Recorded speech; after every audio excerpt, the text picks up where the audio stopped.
பல்வலி வராமல் இருக்கிறதுக்கு பல்வலி நீங்கள் ஆலமரத்தில் மொட்டு அந்த மொட்டை நல்லா மென்று வாயில் அதப்பிட்டு இந்த பல்வெல்லாம் படுற மாதிரி துப்புடலாம். ஏன்னா அது தோற்றத்துடையது. பல்லை வந்து கொஞ்சம் ஸ்ட்ராங்காக இருக்கும். அது மாதிரி ஆழம் விழுது, அதையும் நல்லா மென்று நல்லா வாய் கொப்பளிக்கலாம். அதே மாதிரி ஆழம் விழுது நல்லா தட்டிட்டு அந்த தண்ணியை கொதிக்க வச்சு அந்த தண்ணியிலே கொப்பளிச்சுட்டு வரலாம்.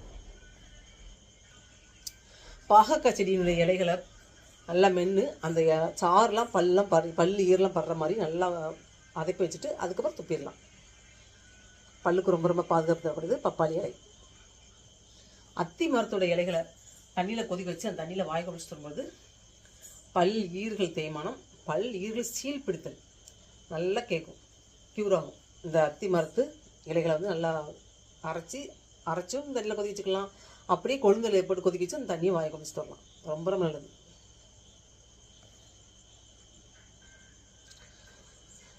அதே மாதிரி உப்பு கொண்டு ரொம்ப பார்த்தா பல் தேய்ச்சிட்டு இருப்பாங்க. அந்த மாதிரி ரொம்ப தேய்க்கக்கூடாது. லைட்டாக வந்து வெதுவெப்பான தண்ணியில் உப்பு போட்டு வாய் கொப்பளிச்சா போதும். அந்த உப்பு வந்து பல்ல அழுத்து ரொம்ப தேய்க்கக்கூடாது.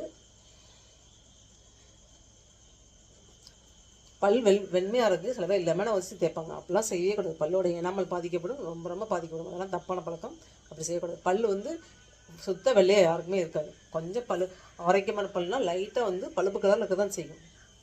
வெள்ளைன்னு வருதுன்னு நினச்சி நம்ம வந்து அந்த மாதிரிலாம் செய்யக்கூடாது. உப்பு போட்டு தேய்க்கிறது, உப்பு போட்டு லைட்டாக வாய் கொப்பளிக்கலாம், அது ரொம்ப நல்லது.